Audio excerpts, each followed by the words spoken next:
El factor disposición. ¿Estamos preparados para las relaciones? Debemos admitir que no todo el mundo tiene talento para iniciar, construir y mantener relaciones buenas y saludables. Hay muchos que crecen en hogares disfuncionales y nunca cuentan con ejemplos de relaciones positivas. Algunas personas están tan enfocadas en sí mismas y en sus propias necesidades que es como si los demás no existieran. Otros han sido tan lastimados en el pasado que ven el mundo entero a través del filtro de su dolor, y debido a todo lo que ignoran sobre las relaciones personales, no se conocen a sí mismos ni saben cómo relacionarse con otros de forma saludable. Se necesitan personas con destrezas relacionales saludables para construir relaciones excelentes. Ese es el punto de partida para todo. Creo que existen ciertos fundamentos indispensables para preparar bien a la gente para las relaciones. Estos determinan el éxito en el factor disposición. Los componentes esenciales están contenidos en los siguientes 5 principios de interacción. El principio del lente. ¿Quiénes somos? Determina cómo vemos a los demás. El principio del espejo. La primera persona que debemos examinar, nosotros mismos. El principio del dolor. Las personas heridas hieren a los demás y son heridos fácilmente por ellos. El principio del martillo. Nunca use un martillo para matar la mosca que se paró en la cabeza del otro. El principio del ascensor. Podemos elevar a los demás o llevarlos al suelo en nuestras relaciones. La persona que carezca de alguno de estos componentes esenciales no estará bien preparada para las relaciones y como resultado tendrá problemas recurrentes al trabajar con otros. Si usted o alguien que usted conoce parece incapaz de construir la clase de relaciones positivas que todos los seres humanos desean, la razón puede ser un problema de disposición. Al aprender estos 5 principios de interacción, usted se preparará para la creación de relaciones positivas y saludables. El principio del lente. Quiénes somos determina cómo vemos a los demás. La pregunta que debo responder es, ¿cuál es mi percepción de los demás? Un viajero que se acercaba a una ciudad grande preguntó a un anciano sentado junto al camino, ¿cómo es la gente en esta ciudad? ¿Y cómo eran allá de donde usted viene?, preguntó el hombre. Terribles, contestó el viajero. Desconsiderados, deshonestos, detestables en todo sentido. Ah, dijo el anciano.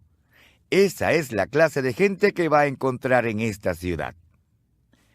Apenas acababa de irse el viajero cuando llegó otro a averiguar sobre la gente de esa ciudad. De nuevo el anciano le preguntó cómo era la gente en el lugar que acababa de dejar el viajero. Era gente honesta, decente, trabajadora y generosa, declaró el segundo viajero. Me dio tristeza dejar el lugar. Pues esa es la misma clase de gente que encontrará aquí, respondió el anciano.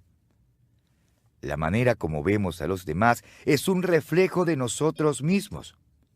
Si soy una persona que confía en los demás, les veré como personas confiables. Si critico a los demás, veré a los demás como mis críticos. Si me intereso en los demás, les veré como gente compasiva. Su personalidad se trasluce cada vez que usted habla acerca de los demás e interactúa con ellos.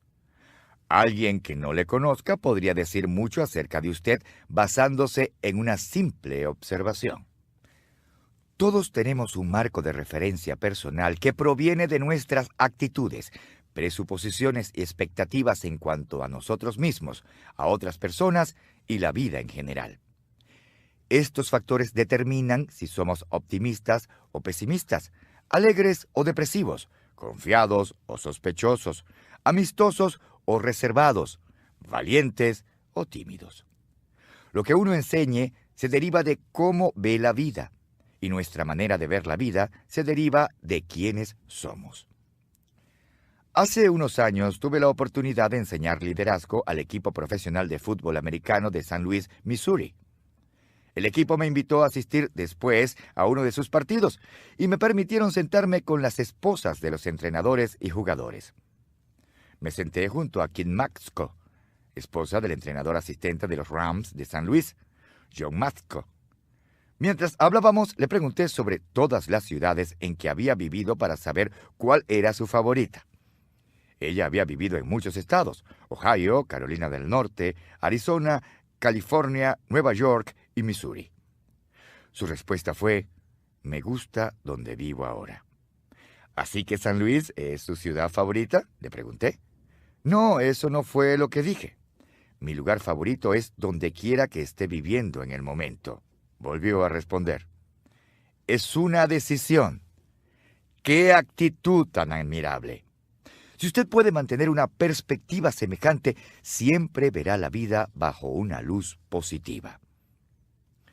¿Qué factores contribuyen a determinar quién es usted? Muchos, por supuesto, pero estos son los 5 que considero más importantes. Primero, genética. Cuando Margaret y yo éramos jóvenes e ingenuos, creíamos que la genética tan solo jugaba un papel secundario en la constitución de una persona. Pensábamos que el ambiente era responsable en un 98% por lo que llegara a ser una persona. Si usted cría a sus hijos para que sean como usted, así lo serán. Luego adoptamos a nuestros hijos Elizabeth y Joel Porter. Descubrimos que la crianza, el desarrollo del carácter, la educación y la instrucción espiritual son factores importantes, pero algunas cosas son parte intrínseca de la gente y van a permanecer allí, sin importar en qué ambiente se desarrollen. Su constitución genética puede ser tanto buena como mala noticia para usted. Hay algunas cualidades y características que usted recibió al ser creado que son maravillosas. Y esto es cierto para cada ser humano en el planeta. Sin embargo, también hay cosas que a usted no le gustan. Es posible que le toque aprender a vivir con ellas. Pero en lo relacionado con el carácter, preste mucha atención a sus debilidades. En lo relacionado con los talentos, enfóquese en sus puntos fuertes. En esto no tenemos opciones, porque nadie puede cambiar sus genes. Sin embargo, de los 5 factores principales que determinan quién es usted, es el único que no puede cambiar con sus decisiones, mientras que los otros 4, por lo menos en cierta medida, dependen de usted. Segundo, imagen personal. La gente es como el agua. Cada uno encuentra su propio nivel. Una persona con una imagen negativa de sí misma esperará lo peor, dañará sus relaciones y encontrará a otros que también sean negativos. Aquellos que tienen una imagen positiva de sí mismos esperarán recibir lo mejor en la vida, y aquellos que tienen una imagen personal positiva y fidedigna tendrán mayor probabilidad de alcanzar el éxito, ver a los demás como exitosos en potencia y relacionarse con otras personas exitosas. Tercero, experiencias en la vida. Piense en algunas de sus experiencias de la infancia. Si tuvo grandes éxitos deportivos, es probable que se hayan vuelto una parte importante de su vida. Si hacía amigos con facilidad, es probable que ahora disfrute la compañía de la gente. Si fue descuidado o maltratado, esto ha tenido otra clase de efecto en su vida. Todo lo que usted ha experimentado contribuye a definir quién es usted ahora. Nosotros no escogemos todas las experiencias de nuestra vida, y esto es en particular muy cierto sobre nuestra infancia. Sin embargo, sí elegimos muchas de las experiencias que tenemos ahora. Elegimos a la persona con quien nos casamos, elegimos nuestros trabajos, elegimos dónde nos vamos de vacaciones, si vamos o no a hacer ejercicio y qué queremos aprender.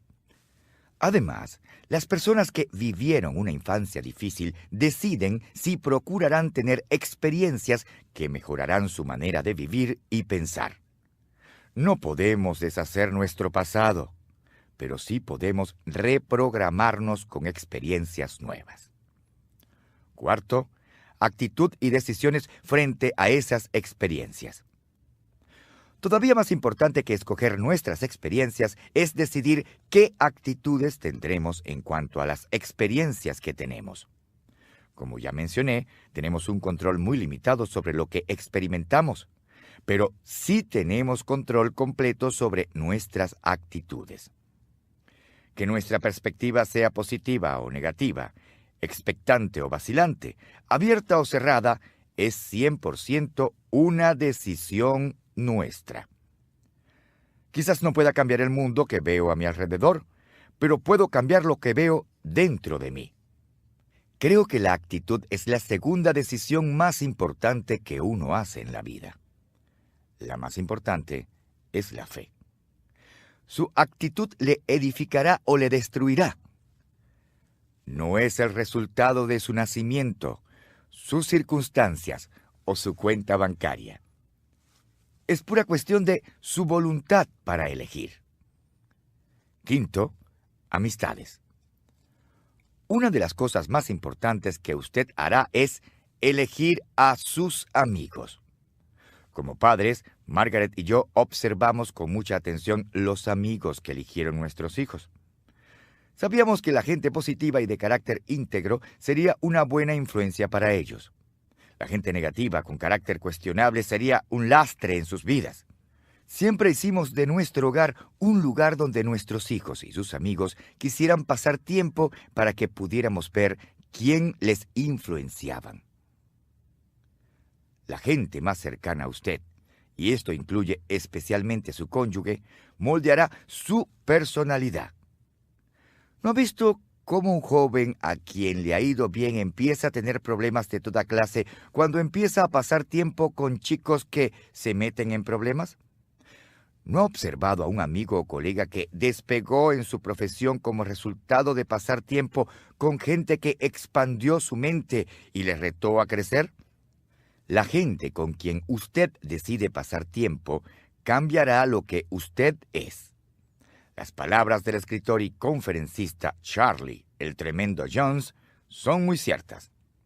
La diferencia entre la persona que usted es hoy y quién será en 5 años radica en la gente con que pase tiempo y los libros que lea. Su manera de ver a los demás está determinada por quién es usted. Es una verdad de la que no puede escaparse. Si no le gusta a la gente, eso dice más sobre quién es usted que sobre los demás. Quién es usted determina cómo ve a los demás. Su punto de vista es el problema. Si ese es el caso, no trate de cambiar a los demás, ni siquiera se enfoque en ellos. Enfóquese en usted mismo.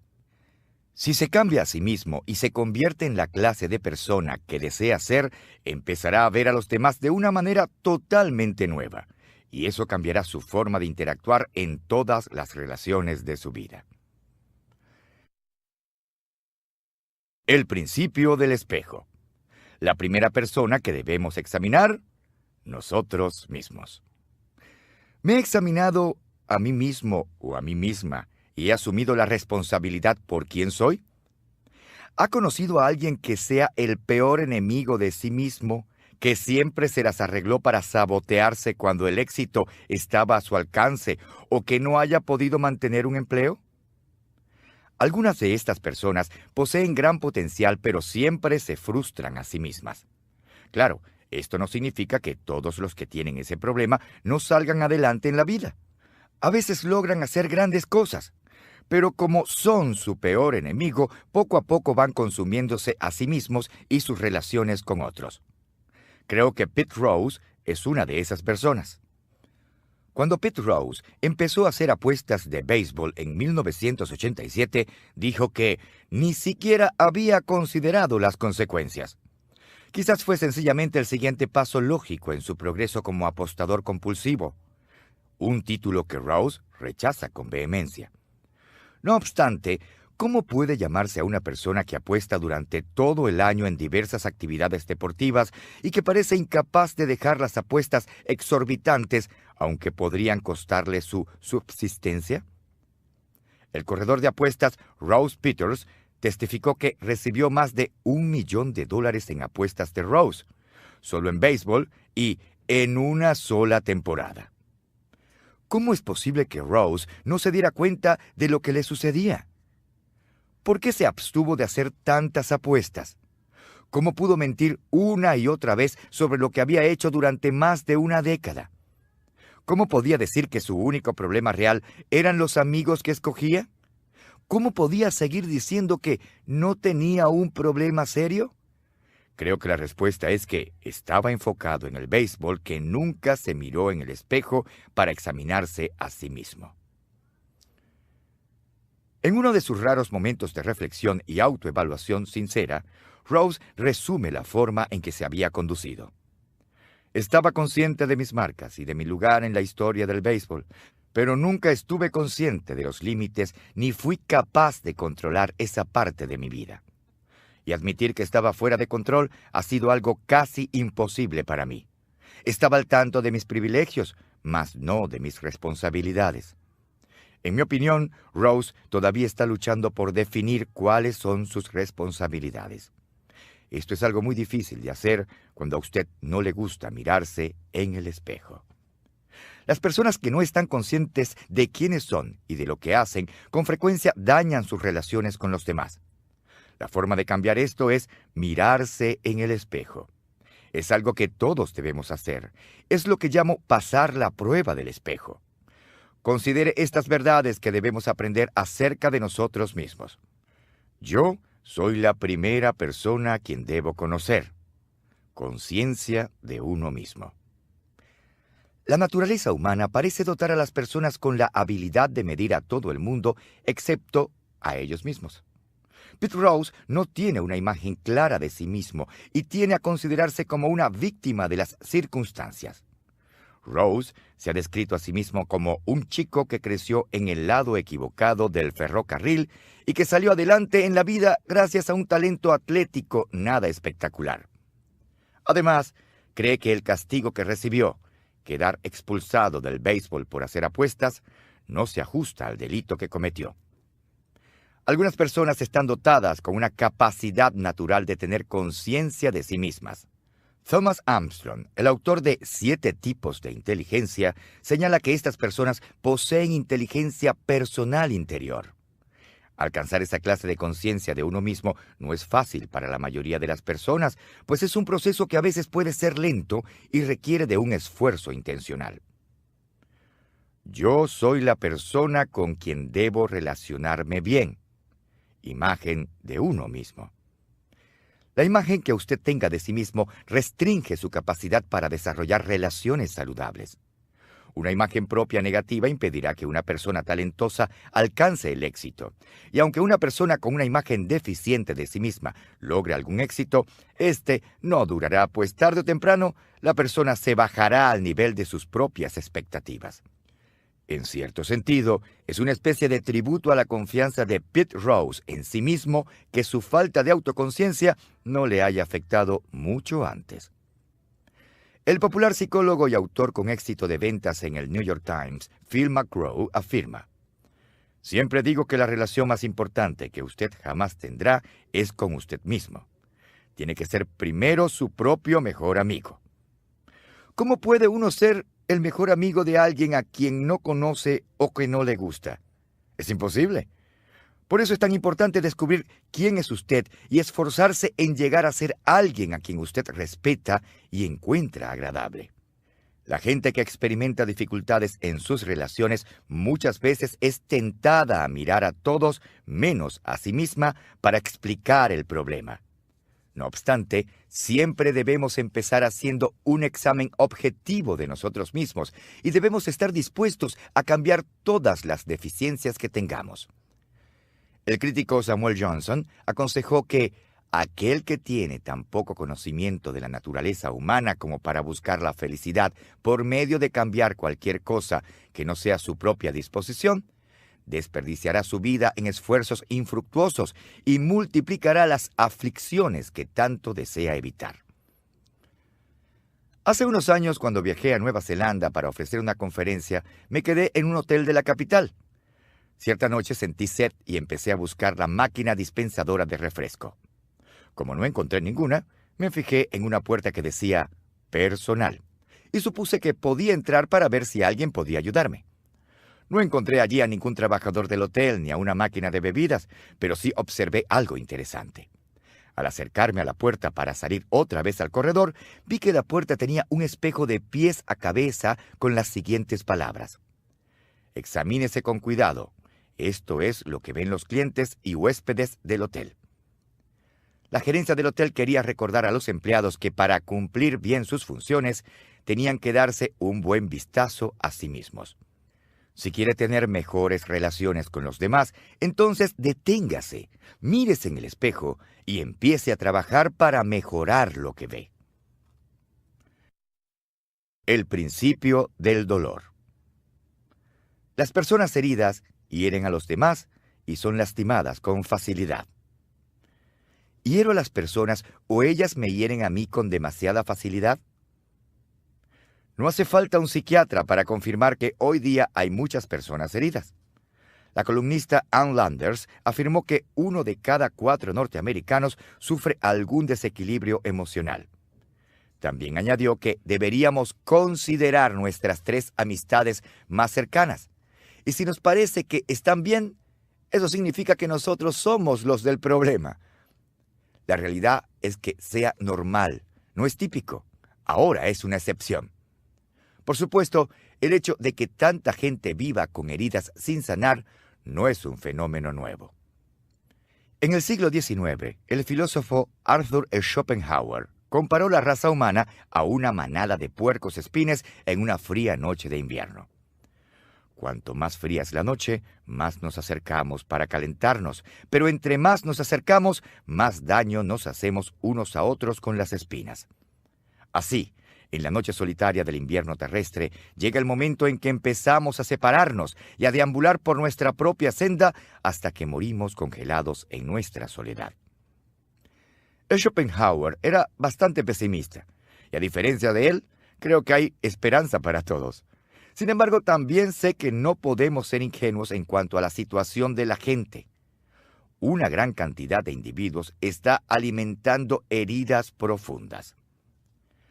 El poeta alemán Hermann Hesse escribió: si detestas a una persona, detestas algo en él o ella que es parte de ti mismo. Lo que no es parte de nosotros no nos molesta. Estoy de acuerdo con su punto de vista. Cuando una persona herida explota, es en respuesta a lo que sucede en su interior, más que a lo que sucede a su alrededor. Es porque siente o cree que hay algo negativo dentro de ella. El problema es que la gente que no cree en sí misma nunca triunfará y también impedirá el éxito de quienes le rodean.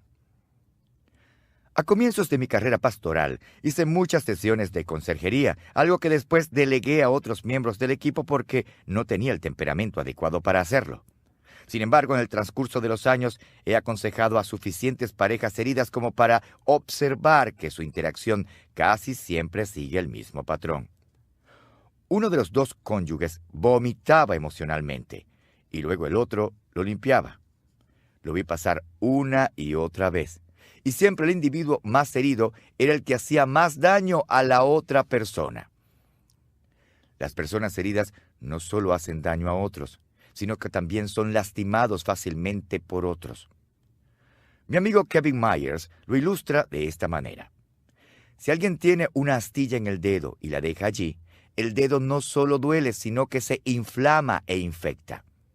Después, si otra persona tan solo lo roza al pasar, el individuo se retuerce de dolor y exclama: ¡me lastimaste! No obstante, la realidad es que el problema no es con la persona que se topó con el dedo inocentemente. Es con la persona que tiene la astilla encarnada y que no se ha encargado de curar la herida. El dolor emocional opera de forma similar. La gente herida reacciona de forma exagerada y sobreprotege.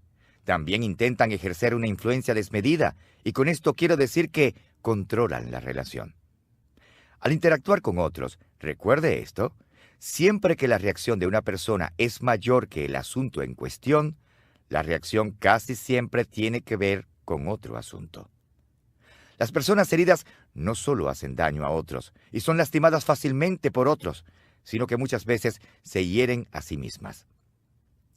En una vieja rutina cómica sale un sabelotodo al que le encanta sermonear a su amigo en la estación donde esperan cada mañana para tomar el tren. En cada oportunidad, el sabelotodo habla mientras golpea el pecho de su amigo con el dedo. Por supuesto, esto no le cae muy bien al otro hombre, así que un día decide ponerle punto final. Al día siguiente, de camino a la estación, se encuentra con un tercer amigo y dice: «Ya me harté de que ese sabelotodo me sermonee todo el tiempo y me golpee el pecho con el dedo. Hoy voy a tomarlo por sorpresa». «¿Qué vas a hacer?», le pregunta el amigo.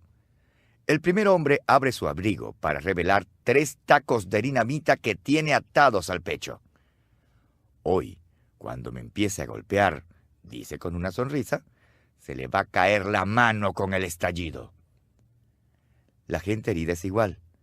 Le hacen daño a otros, pero las personas que hieren con más frecuencia y más profundo son ellos mismos. Si usted tiene que tratar con una persona herida, algo que todos tenemos que hacer en algún momento, le aconsejo hacer lo siguiente. No lo tome como algo personal. La gente herida encontrará una ofensa donde no haya ninguna. Si usted sabe que no ha hecho nada malo, recuerde que no importa qué digan otros sobre usted, sino lo que usted crea sobre usted mismo. Puede disculparse por el dolor que sientan y tener compasión por su estado, pero no debe tomarlo como algo personal. Eso puede ser difícil, incluso para una persona con una imagen saludable de sí misma, pero vale la pena el esfuerzo. Busque el problema más allá de la persona. Usted haría bien en tratar de ver más allá de la persona y sus acciones hirientes para ver cuál es la causa real del dolor. Así no pueda descubrir la fuente del problema, este plan le ayudará a abordar a la persona con mayor compasión. Mire más allá de la situación. ¿Alguna vez sintió temor de hacer una llamada telefónica para dar una mala noticia, no tanto por la noticia misma, sino porque temía la reacción de la persona al otro lado de la línea? Apenas la semana pasada, mi esposa y yo tuvimos que hacer una de esas llamadas. Habíamos planificado el fin de semana, pero las cosas cambiaron al último minuto. Tuvimos que llamar a un amigo que sería afectado negativamente por el cambio imprevisto. Detestamos tener que hacer la llamada, no porque la noticia fuera tan mala, sino porque la persona no era muy fuerte en sus emociones y sabíamos que reaccionaría mal. En esos casos, trate de no enfocarse en la situación. Solo recuerde que no importa qué le sucede a usted, sino qué sucede en usted. Trate de elevarse por encima de la turbulencia emocional que la otra persona pueda generar.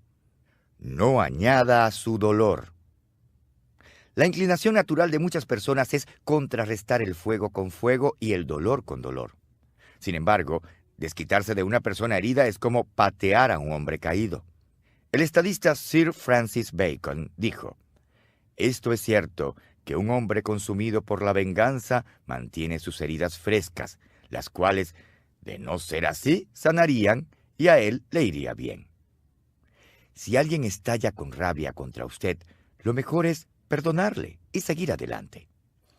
Ayúdeles a encontrar ayuda. El gesto más amable que usted puede brindar a las personas heridas es tratar de conseguirles ayuda. Algunas personas no quieren lidiar con sus problemas y usted ciertamente no debe procurar que reciban ayuda a la fuerza, pero siempre puede optar por extenderles una mano. El proceso de sanidad puede tomar mucho tiempo, como sucedió con Tom, pero se sabe de gente muy amargada que ha podido superarse. Al principio de este capítulo se formuló esta pregunta: ¿hiero a las personas o ellas me hieren a mí con demasiada facilidad? Si su pregunta fue afirmativa, entonces necesita responder una segunda pregunta.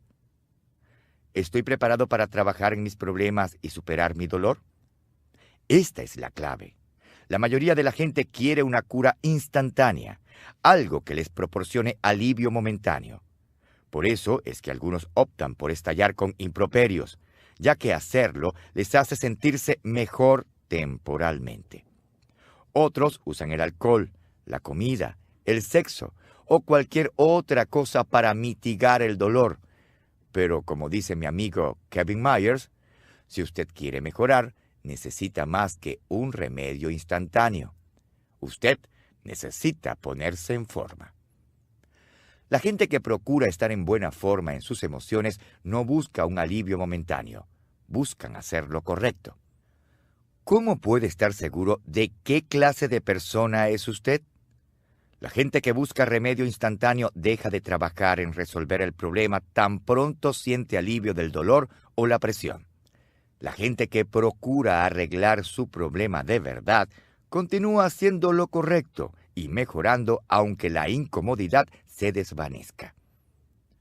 Para analizar sus heridas del pasado y evaluar sus problemas emocionales se requiere a veces la ayuda de un consejero profesional. Y es posible que el proceso le parezca insoportable, pero bien vale la pena. Hace poco leí una historia que presenta una buena analogía de lo que esto implica.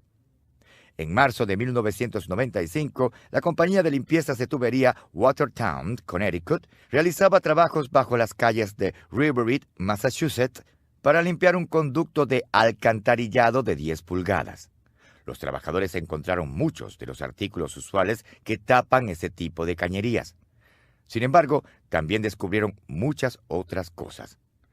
61 anillos, monedas de colección y artefactos de plata. La mala noticia es que los trabajadores tuvieron que hacer un trabajo muy desagradable. La buena noticia es que les permitieron conservar los artículos valiosos que descubrieron en el proceso.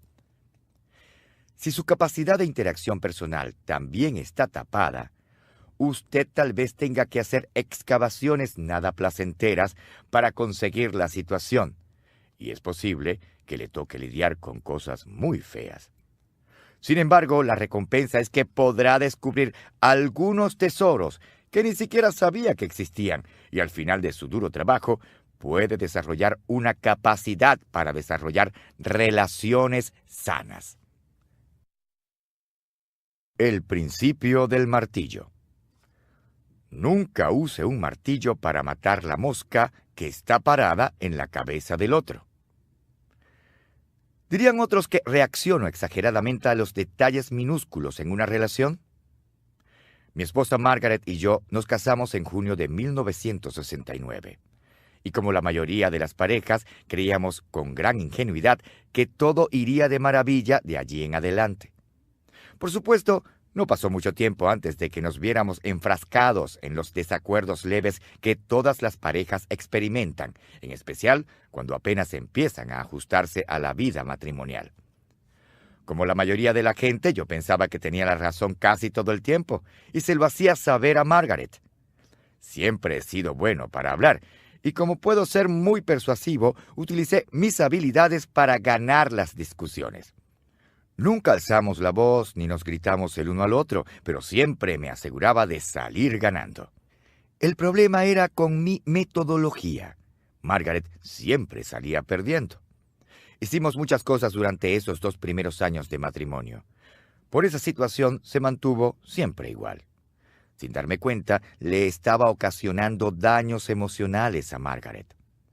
Si estábamos en desacuerdo, yo tenía una reacción exagerada y sin proponérmelo ponía otro ladrillo en el muro que se estaba levantando entre los dos. Yo me di cuenta de que ganar a cualquier costo pondría en peligro nuestro matrimonio. Un día Margaret hizo que me sentara, me contó cómo se sentía cada vez que discutíamos y explicó lo que eso le estaba haciendo a nuestra relación. Fue la primera vez que entendí que había puesto mi prioridad de ganar las discusiones por encima de ganarme la relación con mi esposa. A partir de ese momento decidí cambiar, tras entender que tener la actitud correcta era más importante que tener las respuestas correctas. Suavicé mi método, empecé a escuchar más y dejé de convertir los detalles en problemas grandes. Con el paso del tiempo, el muro que se había empezado a levantar se vino abajo y empezamos a construir puentes. Desde aquella época he hecho un esfuerzo consciente de iniciar la conexión siempre que entro en conflicto con alguien. Admitámoslo. Debido a sus personalidades, algunas personas están más inclinadas a usar un martillo, aun cuando otra herramienta más tersa pueda hacer el trabajo bien. trato de aplacar mi conducta con el uso de las 4 T. Quizás usted quiera usarlas cuando se encuentre en una situación similar. Primera, toda la información. ¿Salta usted a conclusiones mucho antes de que terminen de presentarle un problema dado? Esto nos sucede con frecuencia a los que tenemos personalidad fuerte. Por eso es que me he adiestrado a mí mismo para seguir un proceso que me impida martillar con respuestas a la gente antes que terminen de formular sus preguntas. Cuando alguien comparte su punto de vista conmigo, yo trato de escuchar, hacer preguntas, volver a escuchar, hacer más preguntas, escuchar un poco más y, por último, responder.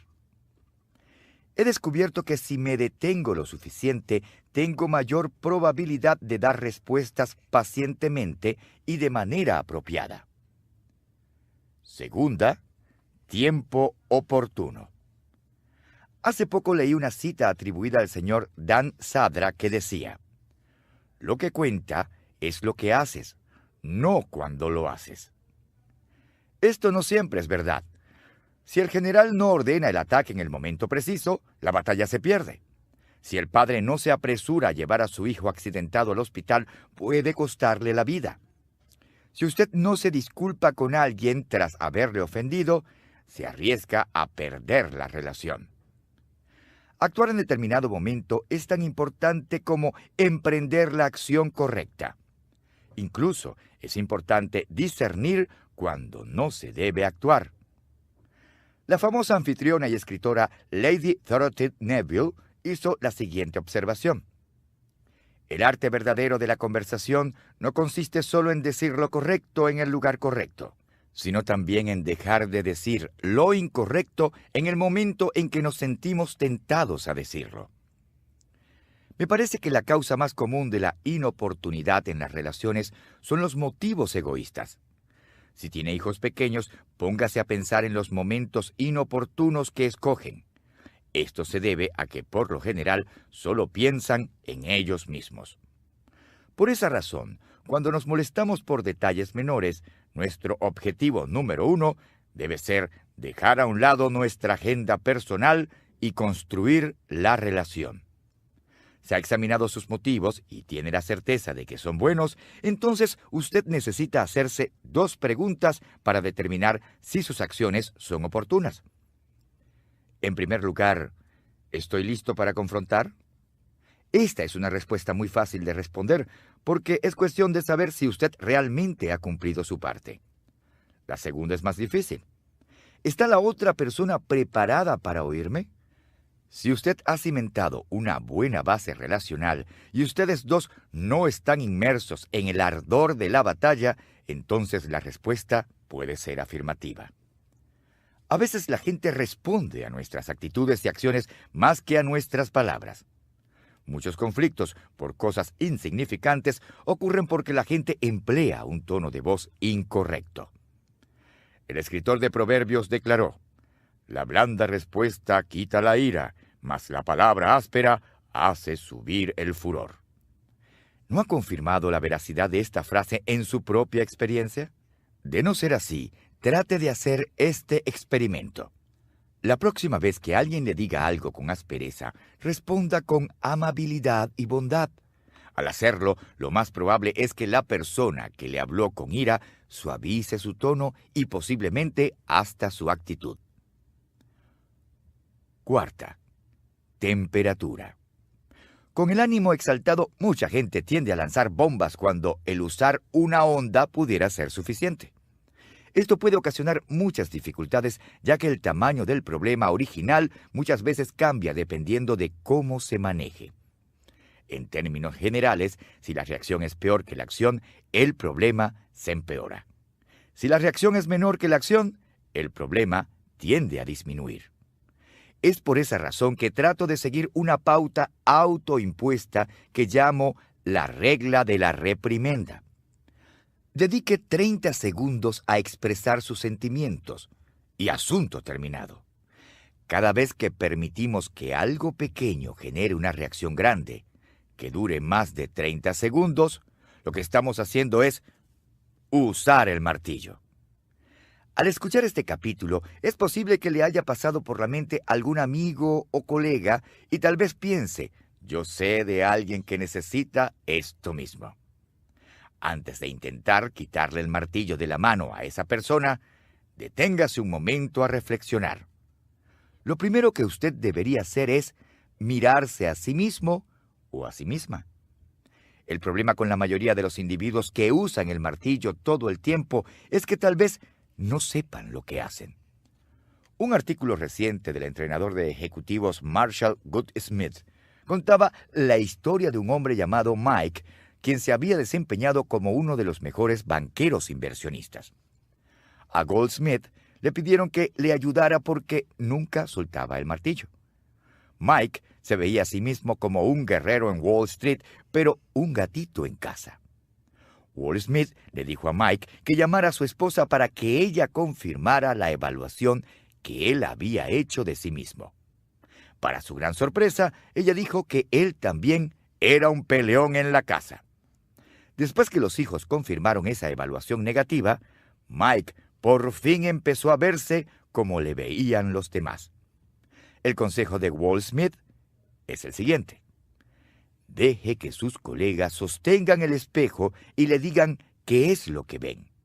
Si no les cree, pida el mismo favor a sus familiares y amigos más cercanos. Si lo hace, descubrirá si trata o no a los demás como personas o como clavos. Si es lo segundo, usted necesita hacer un cambio. El principio del ascensor. Podemos elevar a los demás o llevarlos al suelo en nuestras relaciones. ¿Dirían los demás que les elevo o que les arrastro por el suelo? La gente o bien valora a los demás y aligera su carga al elevarse de este modo, o restan valor a los demás al pensar solo en sí mismos y arrastran a la gente por el suelo en el proceso. Pero yo llevaría el concepto un paso más adelante. Creo que la intensidad con la que elevamos o arrastramos a otros puede determinar que existen realmente 4 tipos de personas en cuanto a relaciones se refiere. Primero, algunas personas añaden algo a la vida y las disfrutamos. Muchas personas en este mundo desean ayudar a otros. Estas personas son las que añaden porque les hacen la vida más agradable y placentera a los demás. El evangelista D. L. Moody aconsejó a la gente a hacer todo el bien que uno pueda, a toda la gente que uno pueda, de todas las maneras que uno pueda, por tanto tiempo como uno pueda. Moody fue uno de los que añaden a la vida de los demás. La gente que añade valor a otros casi siempre lo hacen de manera intencional. Lo digo porque añadir valor a otros requiere que una persona dé de sí misma, y esto muy rara vez ocurre por accidente. Me he esforzado en ser esa clase de personas. Me gusta la gente y me propongo ayudar a cuantos puedo. Para ello, me he fijado la meta de ser un amigo.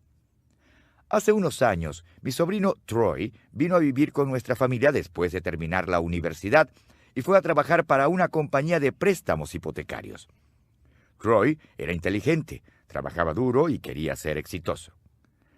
Nosotros quisimos ayudarle, así que le di algunos consejos antes que empezara su nuevo trabajo. Le sugerí que hiciera lo siguiente: llegar temprano y quedarse hasta tarde.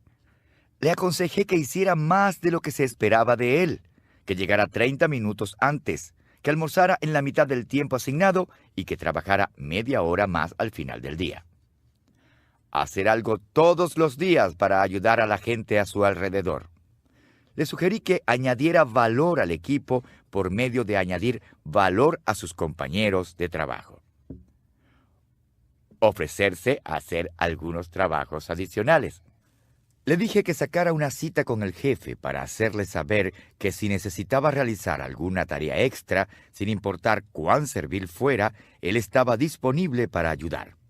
Esto incluía estar dispuesto a trabajar extra al final del día o el fin de semana. Lo que hice fue darle a Troy una lección en cómo ser una persona que añade, no que subtrae. Como resultado, Troy añadió valor a la gente que lo rodeaba y a la compañía, tanto así que ascendió con rapidez en la organización antes de cumplir los 30 años. Segundo, algunas personas subtraen algo de la vida y las toleramos.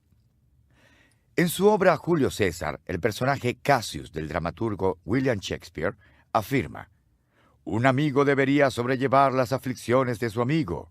En cambio, Brutus hace las mías mayores de lo que son». Eso mismo hacen los que subtraen, pues no hacen más llevaderas nuestras cargas, sino que vuelven más pesadas las que ya tenemos. Lo triste es que casi siempre lo hacen de forma muy intencional. Si usted no sabe cómo añadir a los demás, es posible que sustraiga por omisión. En las relaciones, recibir es fácil, dar es mucho más difícil. Es similar a la diferencia entre construir algo y derribarlo. Un artesano hábil dedica mucho tiempo y energía para construir una silla hermosa, pero no se requiere ninguna habilidad para despedazarla en cuestión de segundos. Tercero, algunas personas multiplican algo en la vida y las valoramos.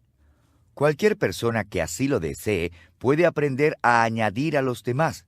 Para ello solo se necesita el deseo de elevar a la gente y la intencionalidad para llevarlo a cabo.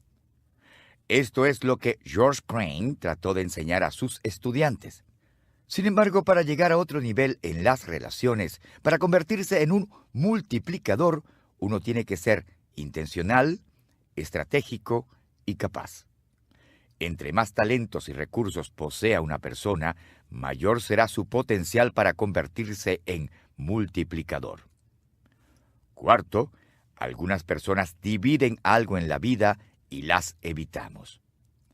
Los que dividen son personas que realmente nos llevan al sótano, pues se proponen arrastrarnos tan bajo como puedan y todas las veces que puedan.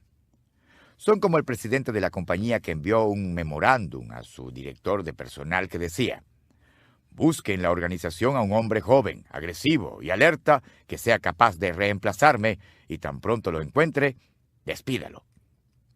Los que dividen son bastante dañinos, porque a diferencia de los que subtraen, sus acciones negativas casi siempre son intencionales.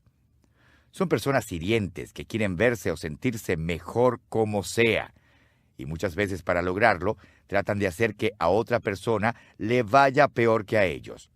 Como resultado, dañan relaciones y causan desastres en la vida de la gente.